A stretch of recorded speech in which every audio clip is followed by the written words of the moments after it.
En pé, en bicicleta ou por mar, hai diferentes formas de facer o camiño e chegar a Santiago. Por vía marítima é a menos habitual, pero ano tras ano vai gañando adeptos. Onte daba comezo en Baiona a ruta náutica Rías Baixas, que este ano reúne 150 persoas con ganas de facer turismo, navegar e, por suposto, chegar a Compostela. Nos aproveitamos e acompañámoslos esta mañá na súa partida dende Combarro, a segunda etapa do seu particular camiño. Veleiros, catamaráns e embarcacións a motor, unha completa frota de navegantes para peregrinar a Compostela. 150 persoas que en 40 embarcacións iniciaban onte a sexta ruta náutica Rías Baixas. Saíron de Baiona para facer en 6 etapas o seu particular camiño de Santiago. Lo importante aquí es salir de zonas de confort, que la gente pues navegamos a lo mejor en unos sitios muy determinados, y con esta ruta lo que conseguimos es que naveguemos a otros puertos, a otras rías, y que la gente se conozca.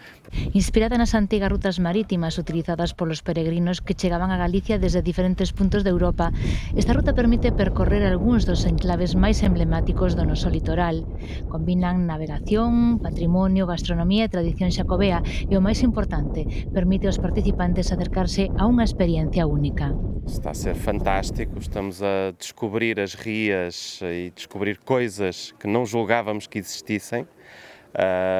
Estivemos primeiro fundeados numa praia paradisíaca e agora em Combarro também descobrimos a vila e os restaurantes e está a ser fantástico. Navegar en grupo, socializar, tener experiencias diferentes y bueno, para la gente que no es tan atrevida, pues es la manera de atreverse a eso. Y luego también hacer el camino de Santiago por mar y llegar a Santiago. Que la gente se conozca, que se hermane, que cambie de puertos, o sea, un poco turismo náutico y poder llegar al Camino de Santiago. 100 millas polo mar e unha dúcia de kilómetros a pé nunha última etapa que se chegará a Santiago, unha experiencia que moitos repiten ano tras ano nesta ruta náutica do camiño que os leva a recuperar o espírito dos peregrinos que antigamente chegaban a Galicia por esta vía.